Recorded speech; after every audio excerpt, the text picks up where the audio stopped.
सभी को नमस्कार। कुमार सोनू एकेडमी 23 में आपका स्वागत है। जैसा कि मैं आप लोगों के लिए एनसीईआरटी सीरीज चला रहा हूँ, उस एनसीईआरटी सीरीज में आज हम लोग कक्षा 7 शुरू करेंगे।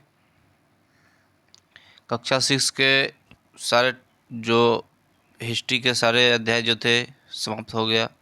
पॉलिटी के, ज्योग्राफी के सारे चैप्टर जितने एनसीईआरटी में दिए गए थे मैं आप लोग को बताया। अगर आप लोग नहीं पढ़े हैं तो आप लोग के लिए मैं प्लेलिस्ट बना दिया हूँ, आप लोग वहाँ से जाके पढ़ सकते हैं। आज हम लोग कक्षा 7 का हिस्ट्री पढ़ेंगे और हिस्ट्री में आज सबसे पहला दिन है, पहला अध्याय को पढ़ेंगे, जिसमें पहला अध्याय में जो टॉपिक दिया गया है प्रारंभिक कथन जो दिया गया है 1000 वर्षों के दौरान हुए परिवर्तनों की पड़ताल, जिसके बारे में आज हम लोग पढ़ेंगे। चलिए कक्षा को शुरू करते हैं। और हाँ, जो लोग मेरे चैनल को सब्सक्राइब नहीं किए हैं वो सब्सक्राइब कर लें और बेल आइकन को दबा लें, ताकि आपको समय समय पे नोटिफिकेशन मिलते रहे। जो भी मैं वीडियो डालूं, अपलोड करूं, आपको सबसे पहले नोटिफिकेशन मिले। ठीक है, और दोस्तों को भी शेयर कर दें।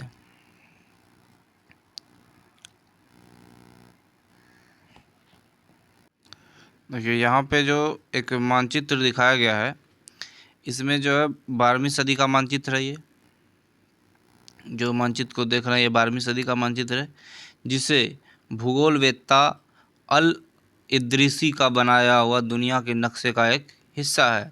ये दुनिया के नक्शे का हिस्सा है, जिसमें आप लोग देख सकते हैं भारत का पता भी नहीं चल रहा है कहाँ पे है।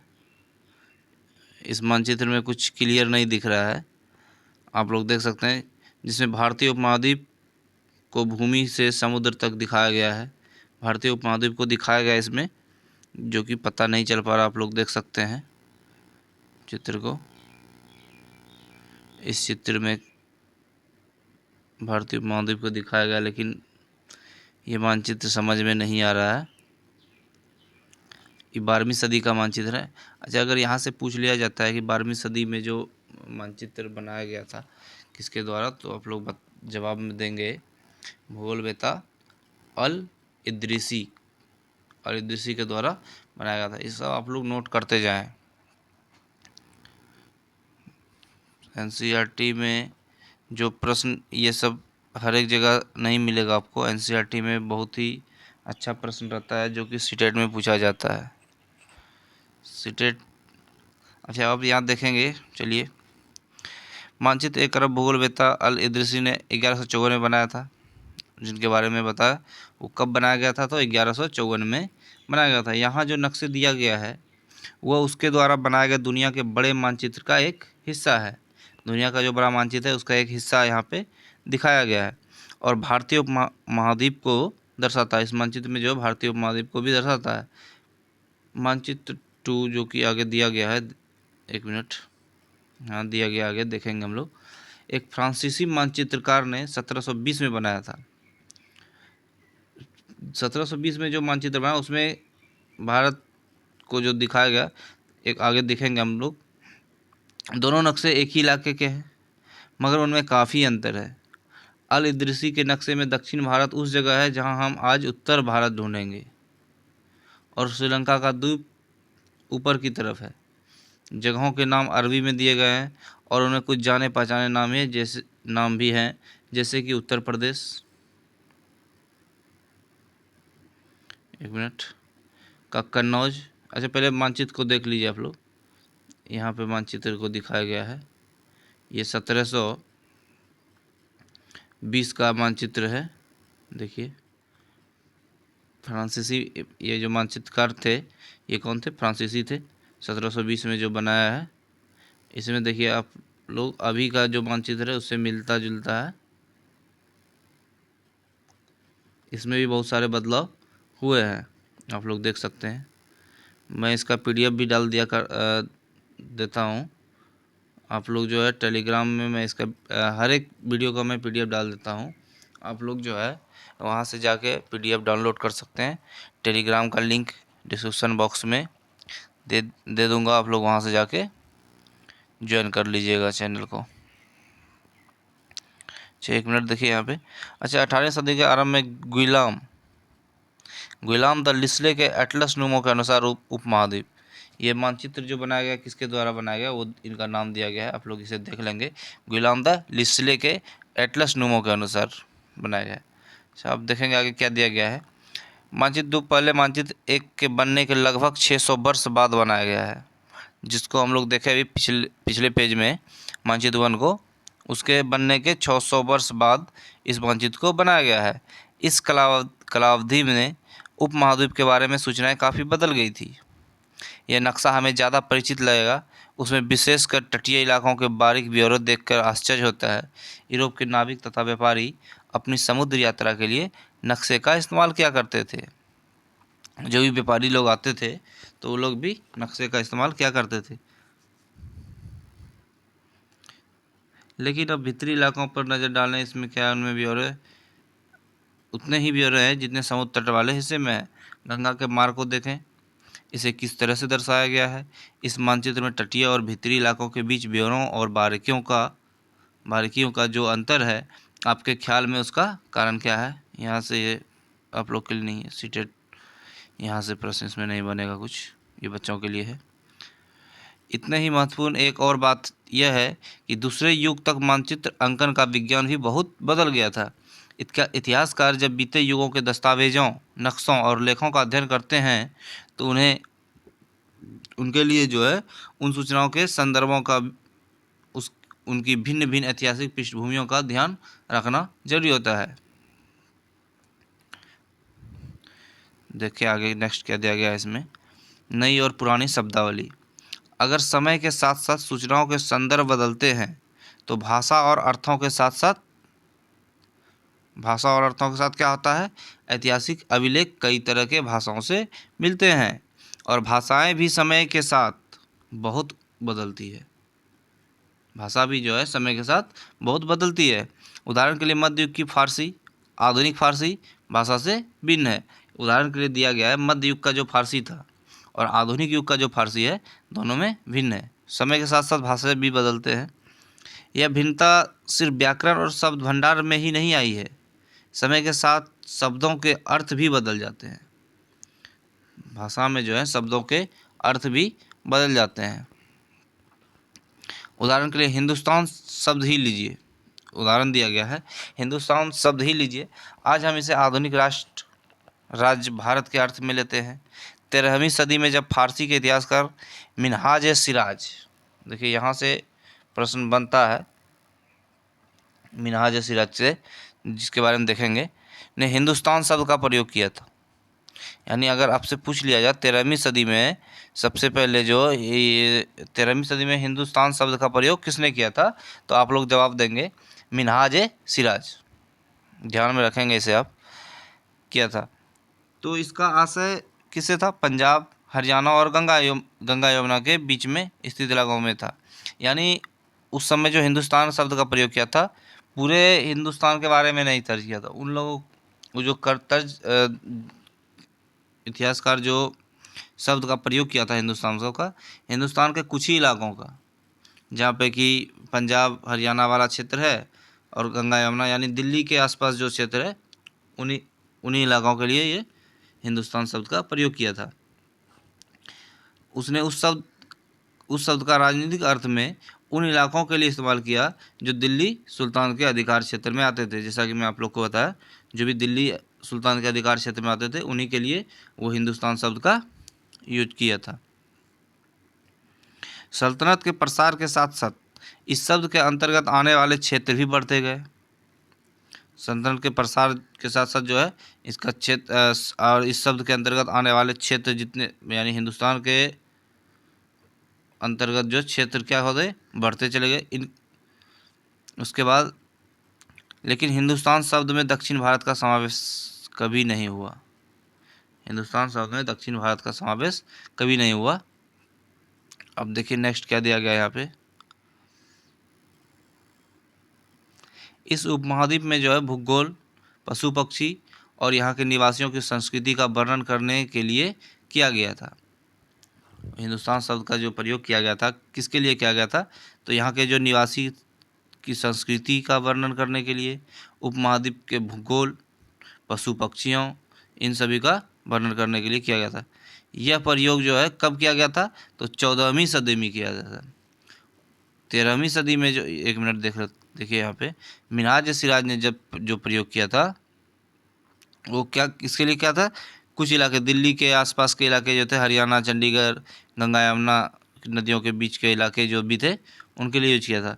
लेकिन 14वीं सदी में जो है अमीर खुसरो ने, जो अमीर खुसरो द्वारा प्रयुक्त शब्द जो था, हिंद के कुछ कुछ कुछ समान था, मगर यहाँ जहाँ भारत को एक भौगोलिक और सांस्कृतिक सत्य के रूप में पहचाना जा रहा था, वहाँ हिंदुस्तान शब्द से जो है, हिंदुस्तान शब्द से क्या कहा गया, राजनीतिक और राष्ट्रीय अर्थ नहीं जुड़े थे जो हम आज जोड़ते हैं। जिस समय अमीर खुसरो ने हिंदुस्तान शब्द का यूज किया, हिंद शब्द का, उस समय क्या था, राजनीतिक और राष्ट्रीय अर्थ नहीं जुड़े हुए थे जो हम आज जोड़ते हैं। आज जैसे हम लोग राष्ट्रीय और राजनीतिक शब्द हिंदुस्तान के साथ जोड़ते हैं, वो उस टाइम नहीं जुड़े थे। किसी भी शब्द का प्रयोग करने में इतिहासकार को बहुत सावधान रहना चाहिए, क्योंकि अतीत में उन शब्दों के कुछ अलग ही अर्थ थे। उदाहरण के लिए विदेशी जैसा सीधा साधा शब्द ही ले लीजिए, हमारे लिए आज इसका अर्थ होता है ऐसा व्यक्ति जो भारतीय ना हो। मध्य युग में मानो किसी गांव में, मतलब विदेशी कहने से अर्थ ये निकलता है कि वो तो दूसरे देश का है, कोई भी देश का है, यानी भारत का नहीं, अपने देश का नहीं है विदेशी, मतलब ये अर्थ निकलता अभी के युग में। लेकिन मध्य युग में मानो, देखिए इस शब्द का अर्थ क्या निकलता है, मानो किसी गांव में आने वाला कोई भी अनजाना व्यक्ति जो उस समाज या संस्कृति का अंग ना हो, विदेशी कहलाता था। मध्य युग में जो है विदेशी का अर्थ क्या होता था, किसी दूसरे गांव का भी व्यक्ति जो आता, या उस समाज का ना हो या उस संस्कृति का अंग ना हो, वो क्या कहलाता था, विदेशी कहलाता था। लेकिन अभी विदेशी कौन कहलाता है, जो दूसरे देश का हो, अपने देश का ना हो। नेक्स्ट, ऐसे व्यक्ति को हिंद प्रदेश और फारसी में अजनबी कहा जाता है। अच्छा, विदेशियों को क्या कहा जाता है, हिंदी में परदेसी और फारसी में अजनबी। इसलिए किसी नगरवासी के लिए बनवासी विदेशी होता था, किंतु एक ही गांव में रहने वाले दो किसान अलग अलग धार्मिक या जाति परंपराओं से जुड़े होने पर भी एक दूसरे के लिए विदेशी नहीं होते थे। अच्छा, नेक्स्ट देखिए, इतिहासकार और उनके स्रोत देख लेते हैं। इतिहासकार किस युग का अध्ययन करते हैं, आप लोग जो भी मैं अंडरलाइन में, देखिए एक ही बात को बार बार बोलता हूँ, आप लोग का एग्ज़ाम जो है दिसंबर में, अभी तक तो नोटिफिकेशन नहीं आया सीटेट का, लेकिन बहुत ही जल्द आ जाएगा। आप लोग का एग्ज़ाम दिसंबर में उम्मीद है हो जाएगा, अगर लेट हुआ तो जनवरी में तो कंफर्म है। आप लोग जो है अपनी तैयारी को जारी रखिए, और मैं जो भी अंडरलाइन करते जाता हूँ उसे आप लोग नोट करते जाएं, ठीक है। देखिए, इतिहासकार किस युग का अध्ययन करते हैं, उनकी खोज की प्रकृति क्या है, इसे देखते हुए वे अलग अलग तरह के स्रोत का सहारा लेते हैं। उदाहरण के लिए पिछले साल कहने का मतलब यहाँ पे है, मैंने हम लोग जो कक्षा 6 के एनसीईआरटी पढ़े हिस्ट्री का, उसमें हमने क्या पढ़ा, गुप्त वंश के शासक के बारे में पढ़ा, हर्षवर्धन के बारे में पढ़ा। इस पुस्तक में हम क्या पढ़ेंगे, मोटे तौर पर 700 से 1750 ईस्वी तक के लगभग 1000 वर्षों के बारे में हम लोग पढ़ेंगे। देखिए, हिस्ट्री का पहला अध्याय जो दिया गया है इसमें बेसिकली बताएगा कि हम इस अध्याय में क्या क्या पढ़ेंगे, दूसरे अध्याय में क्या पढ़ेंगे, ये सब बातें दी गई है। जैसे देखिए क्या दिया गया, इस काल के अध्ययन के लिए इतिहासकार जिन स्रोतों का प्रयोग करते हैं उनको आप बहुत सी बातें ऐसी मिलेंगी जो पिछले युग से वैसी ही चली आ रही है। इतिहासकार इस काल के बारे में सूचना इकट्ठी करने के लिए अभी भी, देखिए इतिहासकार जो कुछ सूचना जो मिलता था, पुरानी बातों की जानकारी कैसे मिलता था, जो कि हम लोग इस चीज़ के पिछले अध्याय में हम लोग चर्च किए हैं। यानी पिछले अध्याय कहने का मतलब है पिछली कक्षा में 6 के एनसीईआरटी जब हम लोग पढ़ रहे थे 6 का, तो उसमें हम लोग चर्च किए थे। देखिए, शिलालेख से उस इतिहासकार जो अभी इस काल में भी जो है जानकारी लेने के लिए उसका ही यूज करते हैं, जो कि लिखित सामग्री पर हो, या सिक्कों पे हो, अभिलेखों पे हो, स्थापत्य हो, भवन निर्माण कला हो, इन सभी चीज़ों से लेते हैं। कहने का मतलब है पुरानी जानकारियाँ जो भी इतिहासकार को मिलता है पुराने देखिए अशोक के शिलालेख यानी कि जो भी शिलालेख हम लोग पिछले अध्याय में अशोक के शिलालेख के बारे में भी चर्चा किए थे। जो भी है, तो एक तो लिखित सामग्री की संख्या से मिलता है, सिक्कों से मिलता है, शिलालेखों से मिलता है, भवन निर्माण कला से मिलता है। इन्हीं सब बातों से जानकारियाँ मिलती है। इस युग में जो है प्रामाणिक लिखित सामग्री की संख्या और विविधता आश्चर्यजनक रूप से बढ़ गई है। पहले जो है लिखित तो बहुत कम मिलता था, ना के बराबर। लिखित का मतलब है शिलालेख से ताम्रपत्र पे जो लिखा जाता था, उन सभी चीज़ों से मिलता था। लेकिन अब जो है लिखित सामग्री की संख्या बढ़ती जा रही है। नेक्स्ट, इन दो प्रसंगों की तुलना कीजिए। अच्छा, 13वीं सदी और 14वीं सदी के बारे में कुछ दिया गया है, यहाँ पे देख लेते हैं क्या दिया गया है। 13वीं सदी के मध्य में एक विद्वान को एक पुस्तक की प्रतिलिपि की जरूरत पड़ी। उसके पास उतना कागज नहीं था, इसलिए उसने एक ऐसी पांडुलिपि को धो डाला जिसकी उसे जरूरत नहीं थी, और उसके कागज को सुखाकर उसका इस्तेमाल कर लिया। देखिए, अगर उसको पेपर का ज़रूरत पड़ा, उनके पास पेपर नहीं होने के कारण क्या किया, उसको धो दिया उस पेपर को, पांडुलिपि को, जो भी प्रतिलिपियाँ थी उस पर जो भी लिखी हुई पांडुलिपियों को क्या कर दिया उन्होंने, धो डाला उस पर, फिर दूसरा कुछ, यानी उनको लगा कि ये पांडुलिपि जो है इस पर जो बातें लिखी गई है वो उतना इम्पोर्टेंट नहीं है, तो उसको धो डाला, फिर उस पर दूसरा चीज़ उसको सुखा के फिर उसका इस्तेमाल कर लिया दूसरे काम में। तो देखिए उस समय कितने पेपर की कमी थी, और अभी देखिए पेपरों का, यानी कहने का मतलब है समय के साथ साथ संसाधन भी बढ़ते चले जा रहे हैं। एक सदी बाद अगर आप बाजार से कोई खाद्य पदार्थ खरीदते हो, तो हो सकता है आपकी किस्मत अच्छी होती और दुकानदार उस वस्तु को कागज में लपेट कर देता। तो कागज अब अधिक महंगा था उस समय, और कब आसानी से उपलब्ध था, 13वीं शताब्दी में, 14वीं शताब्दी में। अच्छा, ये बच्चों के लिए, उनसे शिक्षक जब पढ़ाएंगे तो उन बच्चों से पूछा जाएगा ऐसा प्रश्न। धीरे धीरे हम जो पढ़ रहे थे यहाँ पे, इतिहासकार के इस्तेमाल जो है, पेपरों का इस्तेमाल धीरे धीरे कम करने लगे। इस समय नहीं, पेपर नहीं, एक मिनट थोड़ा देखिएगा, वेट कीजिए। आगे जो इतिहास का सूचनाओं के दूसरे प्रकार के स्रोत का इस्तेमाल कम करने लगे धीरे धीरे। इस समय के दौरान कागज क्रमशः सस्ता होता गया और बड़े पैमाने पर, एक मिनट, और बड़े पैमाने पर उपलब्ध भी होने लगा। लोग धर्म ग्रंथ, शासकों के वृत्तांत, संस्थाओं के लेखक तथा उपदेश, अर्जियां, अदालतों के दस्तावेज, हिसाब तथा करों के खाते आदि लिखने में इसका उपयोग करने लगे। धनी व्यक्ति, शासक, यानी कहने का मतलब है धीरे धीरे पेपर आसानी से मिलने लगा, पेपर सस्ते हो गए, तो ये सब लिखने के लिए जो है यूज करने लगे। अदालत के दस्तावेज, हिसाब तथा करों के खाते आदि लिखने में उपयोग है। धनी व्यक्ति, शासक, जन, मठ तथा मंदिर पांडुलिपियाँ एकत्रित किया करते थे। इन पांडुलिपियों को पुस्तकालयों तथा अभिलेखकारों में रखा जाता था। इन पांडुलिपियों तथा दस्तावेज से इतिहासकारों को बहुत सारी विस्तृत जानकारी मिलती है, मगर साथ ही इनका उपयोग कठिन है। उन दिनों छापे खाने तो थे नहीं, इसे लिपि की या नकल अच्छा, यहाँ देखिए, उन दिनों क्या थे, कोई अभी तो मान लीजिए प्रेस है, प्रिंटिंग मशीन है, जेरोक्स मशीन है, आपको कोई चीज़ ज़रूरत पड़ा तुरंत जेरोक्स कर लिए, तुरंत प्रिंट करवा लिए। तो उस समय तो थे नहीं, तो उस समय क्या थे, लिपिक थे, या नकल विश उस समय कहा जाता था, नकल विश हाथ से ही पांडुलिपियों की प्रतिकृति बनाते थे। यानी अगर मान लीजिए वो ख़राब होने जा रहा है, तो उसको दूसरे पेज में उतारना है, तो उनके पास तो कोई प्रिंट नहीं है या जीरोक्स कॉपी नहीं है कि कर लेंगे, उनका नकल करके दूसरी जगह उतारते थे, प्रतिकृति बनाते थे। अगर आपने कभी किसी मित्र के गृहकार्य की नकल उतारी है, तो आप जानते होंगे कि यह काम आसान नहीं है। आप कभी मान लीजिए फेयर कॉपी ही बनाते हैं, हम आपको नोट ही करने बोलते हैं, आप लोग नोट करते जाएं, तो किसी का भी कॉपी करना, या मान लीजिए आप लोग रब किए हैं कोई भी सब्जेक्ट का, फिर उसको उतारना क्या आसान होता है? नहीं। तो उस समय भी आसान नहीं थे। एक मिनट, और आपको मजबूर होकर अंदाज ही लगाना पड़ता होगा कि अच्छा, इसमें वो चीज़ नहीं दिया गया, अपना लिखावट नहीं, किसी फ्रेंड के बारे में बताया गया, किसी फ्रेंड के जिसका मान लीजिए कि अक्षर अच्छा ना हो और उसका आप कॉपी लेकर आप उतार रहे हैं, तो क्या इतना आसानी से उतर जाता था? दिक्कत होता होगा।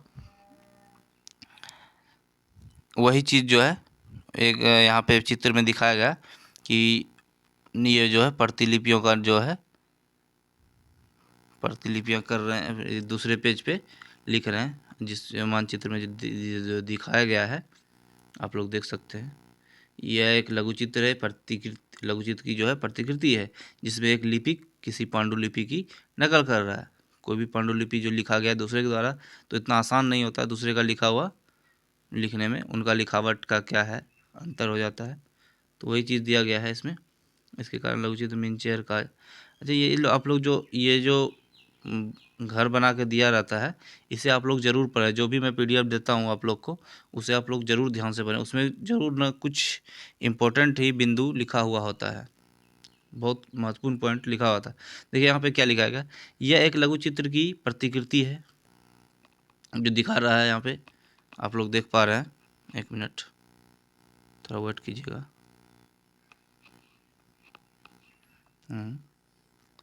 ये देखिए, इस चित्र का आकार दे दिया गया इतना बाय इतना सेंटीमीटर है। इस छोटे आकार के कारण इसे लघु चित्र या मिनी येचर कहा जाता है। अच्छा, लघु चित्र या मिनी क्यों कहा जाता है? छोटे आकार होने के कारण मिनी लघु चित्र कहा जाता है। इनका प्रयोग लेख में आई पांडुलिपियों को स्पष्टता प्रदान करने के लिए किया जाता है। ये इतने सुंदर होते थे कि आगे चलकर संग्रहकर्ता अक्सर इन चित्रों को पांडुलिपियों से अलग करके बेचने लगे थे। इसमें कुछ खास है नहीं। ये देखिए जो लिखा गया है लेकिन महत्वपूर्ण अंतर आ जाते होंगे पांडुलिपियों की प्रतिलिपि बनाने में, कुछ ही यही होता है प्रतिलिपियाँ बनाने में छोटे। अच्छा, यहाँ से आप लोग देख सकते हैं, एक मिनट, यहाँ जो है लिखावट की दो शैलियों को दिखाया गया कि जो कि ये पढ़ना तो हम लोग तो नहीं पढ़ पाएंगे। आप लोग अगर कोई जानते होंगे फारसी वगैरह तो आप लोग पढ़ पाएंगे, और अरबी, हम लोग कोई साथी होंगे इसमें अरबी फारसी जानते होंगे, वो लोग पढ़ सकते हैं।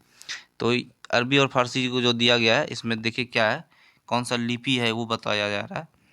बाईं और जो दिया गया है वो है नस्तलिपिक।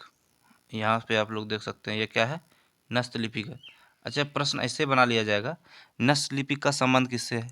भाषा से, लिपि से, या और भी कुछ ऑप्शन रहेगा तो नस्तलिपिक, सॉरी नस्तलिपिक नहीं, नस्तलिक, नस्तलिक का संबंध किससे है? तो लिपि से, भाषा से, या कोई भी और भी कुछ ऑप्शन रहेगा तो आप लोग जवाब दे सकते हैं। अच्छा, इसमें जो दूसरा, ये तो नस्तलिपि है, नस्तलिक लिपि है, और ये वाला लिपि जो है और इम्पोर्टेंट है, आप लोग देख सकते हैं यहाँ पे देखा, सिकस्त। सिकस्त लिपि जो है, ये जो है सिकस्त लिपि, ये बहुत ही इम्पोर्टेंट है, आप लोग इसे ज़रूर नोट करेंगे सिकस्त लिपि को। एक मिनट, यह है सिकस्त लिपि। तो सिकस्त का संबंध किससे है? लेख से है, लिपि से है, भाषा से है, कुछ भी ऑप्शन रहे आप लोग सही जवाब देंगे अगर पढ़े हैं तो। ठीक है, यहाँ भी ऐसा कुछ है नहीं, लिपियों के बारे में दिया गया, जो भी आप लोग इसे ज़रूर पढ़ के जाएंगे, इसे ज़रूर नोट कर लीजिएगा। मैं बार बार कहता हूँ, जो भी छोटे छोटे बड़े घरों में दिया गया है उसे तो आप लोग बहुत अच्छी तरीके से पढ़ के जाएं, क्योंकि इसमें जो भी दिया रहता है बहुत ही इम्पोर्टेंट बिंदु दिया रहता है, इसलिए आप लोग पढ़ के जाएं।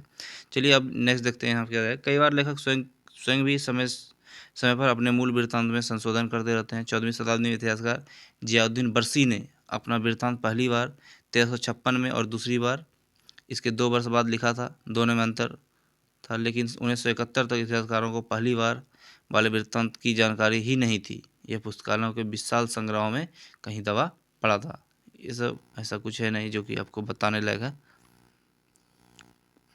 सन 700 से 1750 ईस्वी 50 के बीच 1000 वर्षों का अध्ययन इतिहासकारों के आगे भारी चुनौती रखा है।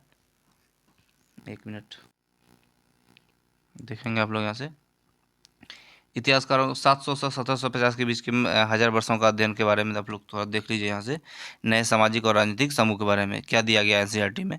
मुख्य रूप से इसलिए कि इस पूरे काल में बड़े पैमाने पर और अनेक तरह के परिवर्तन हुए।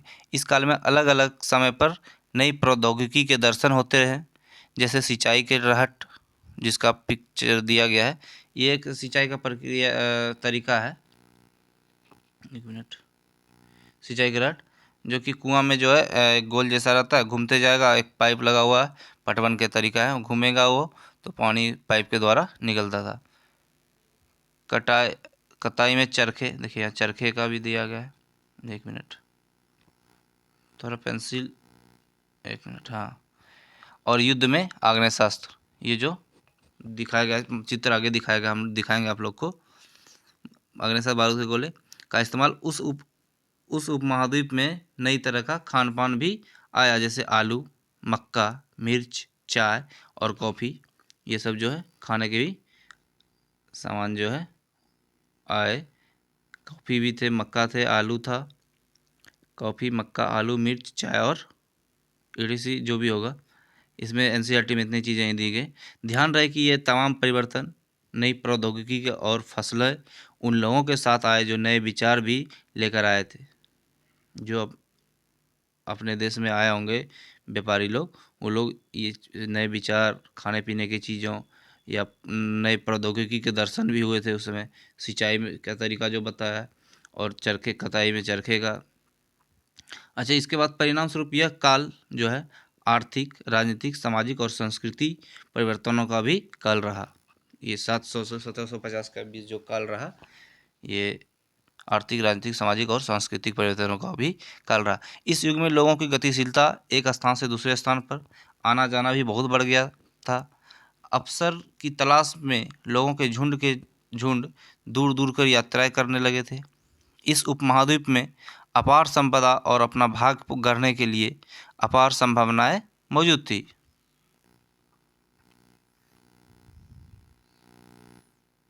देखिए, जो कि मैं आपको बताया अभी, देखिए यहाँ पे चित्र दिया गया है। इस चित्र में कुछ अंतर है, क्लियर दिखाया नहीं गया। मान के चलिए जो है ना, यहाँ पे गड्ढा हो या कुआं है, कुआं में ये जो है, जो गोल वाला दिया गया है, पहिया जैसा है, ये जो दिया गया है, ये क्या होता है, ऐसे घूमते जाएगा, घूमते घूमते कुआं से जो है ये पानी एक पाइप के द्वारा बाहर फेंकते जाता है। इसमें अब देख लेते हैं। इस पेज में देखिए समुदाय का महत्व के बारे में बताया गया। राजपूत का मत, जिसका नाम राजपूत अर्थात यानी राजा का पुत्र से निकला, 18वीं से 14वीं सदी के बीच, आमतौर पर यह सभी जातियों के बारे में दिया गया। इसे आप लोग देख लेंगे, इसमें बताने लायक ऐसा कुछ है नहीं जो कि मैं आप लोग को बताऊं। मैं इसका पीडीएफ दे दूंगा, आप लोग इसे अच्छी तरीके से पढ़ लेंगे। पर्यावास का मतलब है, इसका तात्पर्य किसी भी क्षेत्र के पर्यावरण और वहाँ के रहने वालों की सामाजिक और आर्थिक जीवन शैली से है पर्यावास। जो भी इम्पोर्टेंट लग रहा है मैं अंडरलाइन करते जा रहा हूँ। आप लोग इस पीडीएफ को अच्छी तरीके से पढ़ के देख लीजिएगा। देखिए, क्षेत्र और साम्राज्य के बारे में दिया गया है। देखिए, ये सब जो है इसमें ये बताया गया है कि हम लोग जो पढ़े थे चोल के बारे में। अच्छा अच्छा अच्छा, अच्छा, ये सब हम लोग नहीं पढ़े अभी, अगले 7 में पढ़ेंगे, 6 का नहीं है। यानी चोल के बारे में हम लोग अध्याय 2 में पढ़ेंगे, तुगलक के बारे में पढ़ेंगे, मुगल साम्राज्य के बारे में पढ़ेंगे। अध्याय 4 में बड़े बड़े राज्यों के अंतर्गत कई सारे क्षेत्र आ जाते हैं, उन सब के बारे में हम लोग पढ़ेंगे अगले अध्याय में। दिल्ली के सुल्तान गयासुद्दीन बलबन। अच्छा, इनका आप लोग जो है इस शासनकाल को नोट कर लीजिएगा, 1266 से 87। ये सब हो सकता है गयासुद्दीन बलबन का शासनकाल पूछ लिया जाए, तो इसे आप लोग नोट करते जाएंगे। इस संस्कृत प्रशस्ति, प्रशस्ति मतलब मैं आप लोग को पिछले कक्षा में भी बताया था। पिछले कक्षा कहने का मतलब है कक्षा 6 का मैं जब पढ़ा रहा था आप लोग को, तो उसमें बताया था। देखिए, प्रशस्ति का मतलब किसी की प्रशंसा करना, राजा की प्रशंसा करना। प्रशस्तियाँ जो लिखी जाती थी, किसकी लिखी जाती थी, राजाओं की लिखी जाती थी। तो राजाओं की प्रशंसा में लिखा गया, यानी राजाओं की प्रशंसा में लिखा गया वाक्य को क्या कहते थे, प्रशस्ति कहते थे। ठीक है। परिस्थिति के उदाहरण के लिए अध्याय 2 देखिए। अच्छा, हम लोग पढ़े हैं, आपको बता रहे हैं देखने के लिए, और आगे देखेंगे। में से उसे एक विशाल साम्राज्य का शासक बताया गया है जो पूर्व में बंगाल गौड़ से लेकर पश्चिम के अफगानिस्तान गजनी तक फैला हुआ था, और इसमें दक्षिण भारत द्रविड़ भी आ जाता है, गौड़, आंध्र, केरल, कर्नाटक, महाराष्ट्र आदि। ठीक है। मिस्र के शिहाबुद्दीन उमरी द्वारा रचित। अच्छा, आप लोग ये जरूर देखेंगे, मैं इसलिए बता रहा हूँ, घरों में जो जो भी दिया। एक मिनट देखिए, इसमें क्या है। मिस्र के शिहाबुद्दीन उमरी द्वारा रचित मसालिक अल अबसर फी ममालिक अल अमसर के अनुसार मोहम्मद तुगलक के राज्यकाल में दिल्ली सल्तनत के अंतर आने वाले प्रांत, जो कि ये प्रांतों के बारे में दिए गए। कितने प्रांत थे, तो 10, 10, 20, 5, 25 प्रांतों के बारे में दिया गया। आप लोग इसे ध्यान दे, इतना इससे प्रश्न ऐसे बने, आप लोग ध्यान देंगे। देखिए, इसमें सिविस्तान, अच्छे, सरस्वती, हाशी, दिल्ली, बदायूं, कन्नौज, कड़ा, अवध विहार, लखनौती, देख लेंगे इसे आप लोग। क्योंकि देखिए, ज़्यादा अगर हर एक लाइनों को पढ़ के आप लोग को बताएंगे तो वीडियो बहुत ज़्यादा लंबी हो जाएगी। कि आगे पलायन कर जाते थे इतिहासकार विजय अभियान के दौरान, इसमें कुछ नहीं है। देखिए, इसमें अमीर खुसरो के बारे में दिया गया है, इसे आप लोग जो है देख लीजिएगा, मैं PDF डाल दूंगा। ब्राह्मण जानते थे। जातियों के बारे में भी दिया गया, तो जातियों के बारे में हम लोग चर्च किए थे। 4 प्रकार के होते हैं, और उनमें भी जो शासक के बारे में हम तोमर शासक, राजपूत के जो शासक थे उनके बारे में भी बताया गया, आप लोग देख लेंगे। सन 700 तक ईस्वी तक जो कई क्षेत्र भौगोलिक आयाम तय हो चुके थे, और उनकी अपनी भाषा तथा संस्कृति विशेषताएं स्पष्ट हो जाती थी। अध्याय 7 में हम लोग आगे ये सब पढ़ेंगे हम लोग। 18वीं सदी में मुगल पंथ का ढाना पड़ता, फलस्वरूप क्षेत्रीय विषय में अध्याय, इसको हम पढ़ेंगे अध्याय 8 में पढ़ेंगे। वही सब दिया गया कि हम लोग किस किस अध्याय में क्या क्या पढ़ेंगे, वही सब इसमें दिया गया है। पुराने और नए धर्म, इतिहास के जिन हजार वर्षों की पड़ताल हम कर रहे हैं, इनके दौरान धार्मिक परंपराओं में कई बड़े परिवर्तन आए, जिनके बारे में हम लोग जो 1000 वर्षों के बारे में जो पढ़ रहे हैं आज इस अध्याय में, उसमें इस दिया गया है धार्मिक परंपराओं में कई बड़े परिवर्तन आए। जैविक तत्व में लोगों की आस्था कभी कभी बिल्कुल ही व्यक्तिगत स्तर पर होती थी, मगर आमतौर पर इस आस्था का स्वरूप सामूहिक सामूहिक होता था। अध्याय 6 में इसमें जो दिया गया है ये सब के बारे में हम लोग अगले अध्याय में पढ़ेंगे। और इसमें जो वही दिया गया है कि हम लोग जो है अगले अध्याय में अध्याय 6, देखिए अध्याय 6 में पढ़ेंगे, क्या पढ़ेंगे, उन्हीं सब चीज़ों के बारे में दिया गया है, आप लोग देख लेंगे इसे। ठीक है, चलिए दोस्तों, कक्षा को यहीं समाप्त करते हैं। इसमें जो भी था मुझे लगा आप लोग के लिए ज़रूरी है, इम्पोर्टेंट है, सीटेट के पॉइंट ऑफ व्यू से मैं आप लोग को बताया। आप लोग इसे एक बार अगर नहीं समझ में आता है तो आप लोग इसे फिर से देखेंगे, इस वीडियो को दोबारा देखेंगे, और PDF को भी पढ़ के जाएंगे। कि उम्मीद करते हैं अगर आप लोग अच्छी तरीके से पढ़ के जाएंगे तो सीटेट में प्रश्न आप लोग का नहीं छूटेगा, SST से जो भी प्रश्न बनेगा। ठीक है दोस्तों, चलिए, क्वेश्चन आंसर भी दिया गया, आप लोग कर लीजिएगा क्वेश्चन आंसर। और जो भी मैं क्वेश्चन आंसर मैं जितने भी है मैं करवा दिया करूँगा। मैं देखिए क्वेश्चन रेडी कर रहा हूँ, क्वेश्चन तैयार करने में समय लग रहा है। क्वेश्चन तैयार हो जाएगा तो मैं आप लोग के लिए जो है क्वेश्चन का सीरीज भी चलाऊँगा। ठीक है, ठीक है दोस्तों, चलिए कक्षा को यहीं समाप्त करते हैं। और एक बार फिर आप लोग को बता दे रहे हैं, आप लोग जो अगर अभी तक चैनल सब्सक्राइब नहीं किए हैं तो चैनल को सब्सक्राइब कर लें, बेल आइकन को दबा दें, और हाँ, दोस्तों को शेयर कर दें ताकि वो लोग का भी जो है फ़ायदा हो जाए। ठीक है दोस्तों, चलिए, थैंक यू, मिलते हैं अगले क्लास में, बाय।